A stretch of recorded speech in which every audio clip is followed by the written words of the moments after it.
সবাই খুব মনোযোগ সহকারে যদি আলোচনাটা শোনেন, আশা করি অনেক কাজ হবে এবং অনেক ঝগড়া নিরসন হয়ে যাবে। সেটা হলো, আমরা যারা নামাজ পড়ি, কেন এমনি নামাজ পড়ি?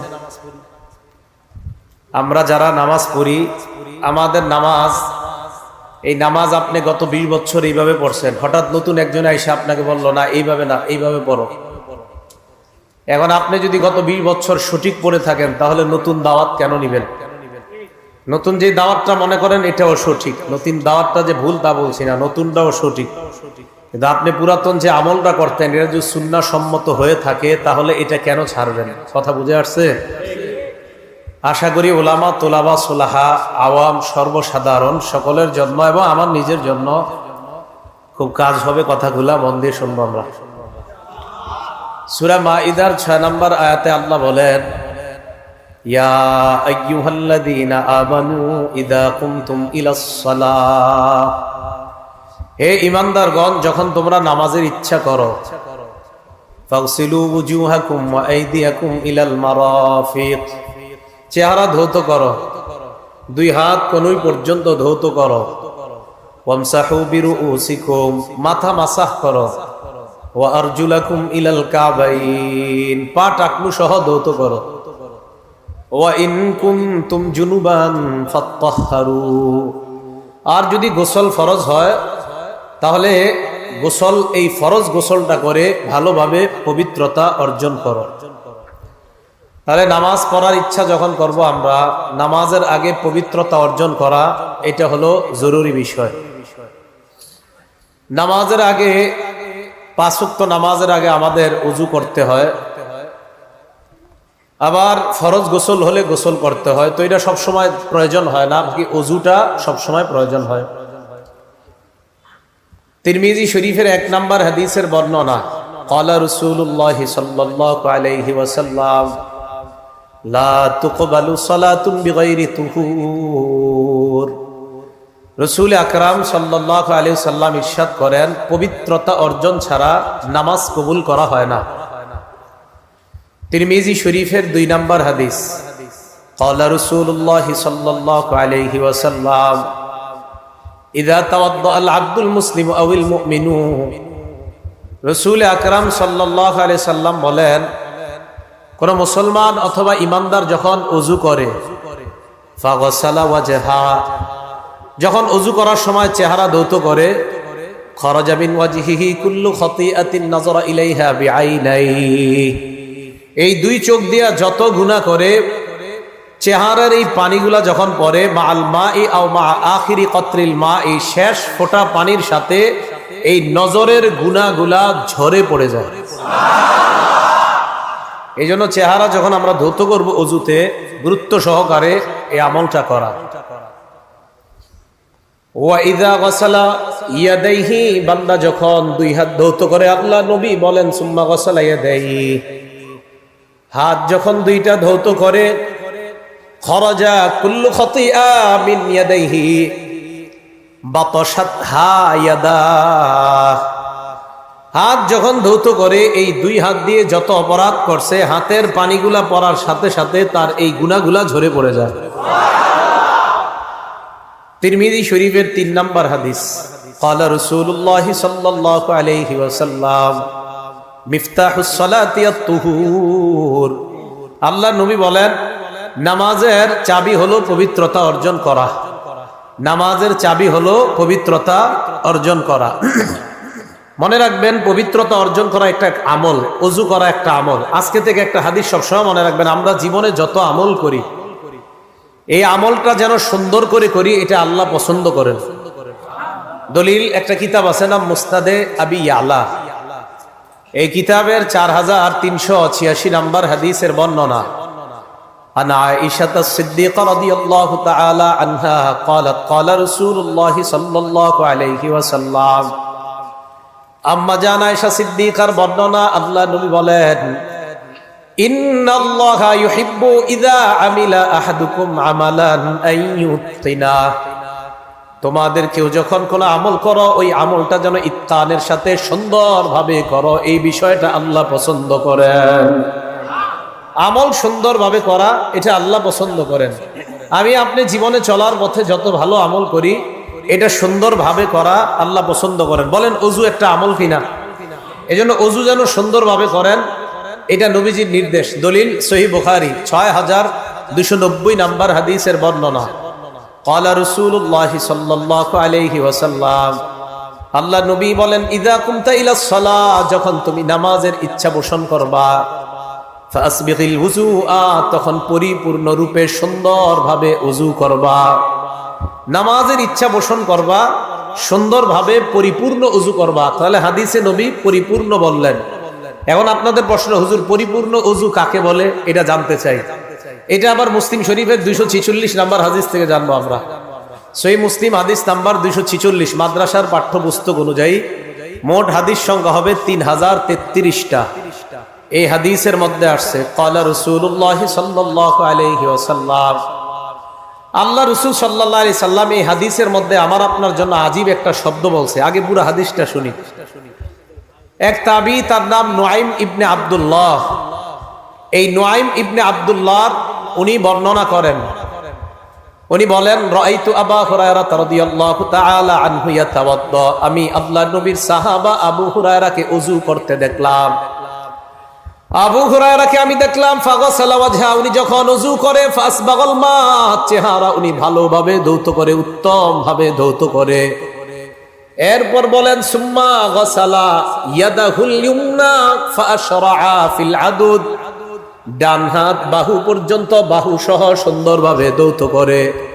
ওয়াদাহুল ইউসরা ফাআশরাআ ফিল আদুদ, বাম হাত বাহু পর্যন্ত সুন্দরভাবে বাহু সহ ধৌত করে। সুম্মা মাসাহা রাসা, মাথা মাসহ করে।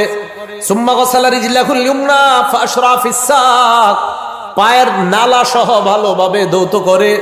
ওয়ারিজলাহুল ইউসরা ফাআশরাআ ফিস সাক, বাম পায়ের নালা সহ ভালোভাবে ধৌত করে। আবু হুরায়রা রাদিয়াল্লাহু তাআলা আনহু এইভাবে ওযু করার পর সামনে যারা, তাদেরকে বললেন, হাকাযা রাআইতু রাসূলুল্লাহি সাল্লাল্লাহু আলাইহি ওয়াসাল্লাম ইয়াতাওয়াদ্দা, আমি যেইভাবে ওযু করলাম তোমাদেরকে দেখাইলাম, আল্লাহর নবীকে অবিকল এইভাবে আমি ওযু করতে দেখেছিলাম। আমি নবীজিকে দেখছি এইভাবে ওযু করে। ঘটনা শেষ হয় নাই, হাদিস শেষ হয় নাই।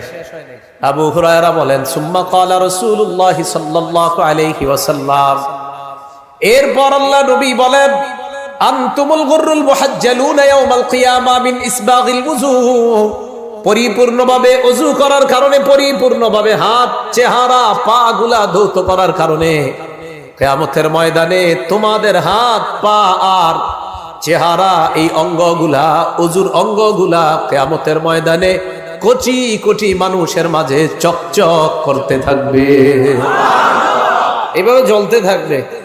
অন্য বর্ণনায় সাহাবারা বললেন, ইয়া রাসূলুল্লাহ, কিয়ামতের ময়দানে আমাদেরকে আপনি কিভাবে চিনতে পারবেন? আল্লাহ নবী কয়, তোমরা ওযু করার কারণে ওযুর অঙ্গগুলা কিয়ামতের ময়দানে এমন চমকাইতে থাকবে, আমি দেখলেই চিনতে পারবো এগুলাই হলো আমার উম্মত। ওযু সুন্দরভাবে করা, এখন থেকে যে নামাজের আগে কোনো মতে ওযু করা, বাস মাইরা দিলাম, এরকম যেন না হয়। সুন্দরভাবে ওযু করা। আল্লাহ নবী কয়, ফামানিস্তাতা মিনকুম, তোমাদের কেউ যদি চাও তাহলে ফালইউতিল গুররাতা ওয়া তাহজিলা, তাহলে এই আলোটা, এই সৌন্দর্যতা আরো বাড়ায় নাও। তার মানে ওযু যত সুন্দর হবে, তোমার চেহারা, হাত, পা কিয়ামতের ময়দানে তত বেশি চমকাইতে থাকবে। এখন কথা আছে আরেকটা। কি কথা? ওযু করতে গিয়ে আপনি জামাত প্রথম রাকাতে তাকবীরুল্লাহ ধরতে গিয়া কোনো মতে সেরে লাইছেন কাম, অঙ্গ শুষ্ক রয়েছে, এটার কি ঝামেলা? ঝামেলা আছে। দলিল সহিহ বুখারী 60 নম্বর হাদিস। আব্দুল্লাহ ইবনে ওমর রাদিয়াল্লাহু তাআলা আনহুমার বর্ণনা। আব্দুল্লাহ ইবনে ওমর বলেন, তাখাল্লাফা আন্না নবী সাল্লাল্লাহু আলাইহি ওয়াসাল্লাম ফি সাফরাতিন সাফারনাহা, এক সফরে আমরা আল্লাহর নবীর সাথে ছিলাম। সফরে আমরা সামনে চলে গেলাম, কোন কারণে আল্লাহর নবী সফরে পিছনে পড়ে গেলেন। সফরে হইতে পারে না এরকম, আমরা সামনে চলে গেলাম, নবী পিছনে পড়ে গেলেন। ফাআদরাকানা, আল্লাহ নবী আমাদেরকে ধরে ফেললেন। ধরে ফেললেন মানে মোটামুটি কাছায় গেছে, এবার আমাদেরকে দেখা যায়। এর মাঝে ঘটনা হয়ে গেছে কি, ওয়াকাদ আরহাকাতনাস সালাহ, আসরের নামাজ ছুটে যাবে যাবে অবস্থা আমাদের। তাই আমরা চিন্তা করলাম তাড়াতাড়ি আসর পড়া দরকার। ওয়া নাহনু নাতাওয়াদ্দু, ওযু করতে লাগলাম। তো কোনো মতে আসর যেহেতু পড়তে হবে, নাম আমরা ওযু করতে লাগলাম, ওয়াজআলনা নামসাহু আলা আরজুলিনা, কয় পাগুলা কোনো মতে ধুইলাম, কোনো মতে তাড়াতাড়ি তাড়াতাড়ি ধুইয়া দাঁড়াইতে হবে। আল্লাহ নবী আমাদের কি পিছন থেকে দেখলেন না, দা আলা সাউতিহি, জোরে ডাক দিলেন, এই এভাবে জোরে ডাক দিস, ওয়াইলুন লিল আকাবি মিনান নার, ওয়াইলুন লিল আকাবি মিনান নার, ওয়াইলুন লিল আকাবি মিনান নার। নবীজি একবার দুইবার, হাদিসের বর্ণনায় দুইবার বা তিনবার বললেন যে অঙ্গগুলা ধৌত করা হয় নাই এইগুলা জাহান্নামে, পায়ের পিছনে তোমাদের শুকনা রয়েছে, এই শুকনা অঙ্গগুলা জাহান্নামে, পায়ের পিছনে শুকনা রয়েছে, শুকনা অঙ্গগুলা জাহান্নামে। নবী সাল্লাল্লাহু আলাইহি সাল্লাম বললেন, তাড়াহুড়া করে যে ওযু করলা, পায়ের পিছনে তো শুকনা রয়ে গেছে, এটা জাহান্নামে যাবে। তো পা যদি না ধোয়ার কারণে জাহান্নামে যায়, জাহান্নামে কি শুধু পায়ের ওই অংশ যাবে না পুরো বডি যাবে? বডি যাবে। তাহলে আল্লাহ আমাদেরকে সতর্কতার সাথে ওযু পরিপূর্ণ রূপে করার তৌফিক দান করেন। এখন কথা হলো, ওযু পরিপূর্ণ করতে গিয়ে আবার পানি অপচয় করা যাবে না। কি করা যাবে না বলেন না, কি করা যাবে না? আপনারা যে ট্যাপ কল ছাড়েন মসজিদে, প্রচুর পরিমাণ পানি অপচয় করে। দলিল ইবনে মাজাহ 425 নাম্বার হাদিস, ইবনে মাজাহ হাদিসের কিতাব 425। মাররা রাসূলুল্লাহ সাল্লাল্লাহু আলাইহি ওয়াসাল্লাম বিসাআদ, আল্লাহ নবী তার সাহাবা সাদ রাদিয়াল্লাহু তাআলা আনহুর পাশ দিয়ে অতিক্রম করলেন। সাদ রাদিয়াল্লাহু তাআলা আন ওযু করতেছিলেন, আল্লাহ নবী তাকে বললেন, মা হাদা সারফু ইয়া সাদ, এ সাদ ওযুর মধ্যে এত অপচয় কেন করো? হযরতে সাদ জবাব দিলেন, ইয়া রাসূলুল্লাহ আফিল ওযু ইসরাফ, হুজুর ওযুর মধ্যেও কি অপচয় হয়? আল্লাহ নবী জবাব দিলেন, নাম ওয়া ইন কুনতা আলা নাহরিন জার, প্রবাহ বা নদী সমুদ্রের মধ্যেও যদি ওযু করো আর যদি বেশি পানি খরচ করো, এটাও অপচয়। সমুদ্রে আপনি ওযু করলেন, সমুদ্রে কি পানি শেষ হবে? নবীজি কয়, সমুদ্র নদীর মধ্যেও যদি ওযু করো আর এই ওযুতেও যদি তোমার পানি বেশি খরচ হয়, এটাও অপচয়। তাহলে ট্যাপ কল দিয়ে যারা ওযু করেন, এটা সতর্কতার সাথে ওযু করা।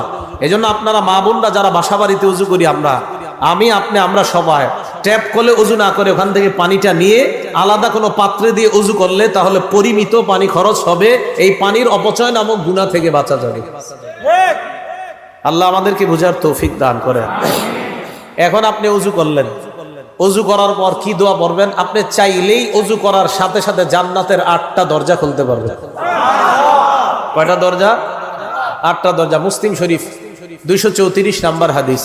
ক্বালা রাসূলুল্লাহ সাল্লাল্লাহু আলাইহি ওয়াসাল্লাম, আল্লাহ নবী বলেন, মা মিনকুম মিন আহাদিন ইয়াতাওয়াদ্দা, তোমাদের কেউ যখন ওযু করবা, ওযু করার পর ফায়ুবলিগুল ওযুআ আও ইউসবিকুল ওযুআ, পরিপূর্ণ রূপে ওযু করবা, করার পর সুম্মা ইয়াকুল, এরপর তোমরা পড়বা, আশহাদু আল্লাহ ইলাহা ইল্লাল্লাহ ওয়া আন্না মুহাম্মাদান আবদুহু ওয়া রাসূলুহু, এটা বললেও হবে।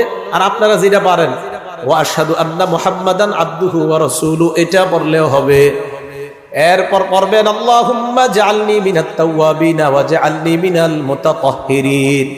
নবীজি বলেন, ইল্লা ফুতিহাত লাহু আবওয়াবুল জান্নাতিস সামানিয়া, এই দোয়াটা কালিমায়ে শাহাদাত পড়তে দেরি সাথে সাথে আল্লাহর জান্নাতের 8টা দরজা খুলে দেওয়া হয়। নবীজি বলেন, ইয়াদখুলু মিন আইয়িহা শা, সে যেই দরজা দিয়ে মন চায় ওই দরজা দিয়ে জান্নাতে প্রবেশ করবে।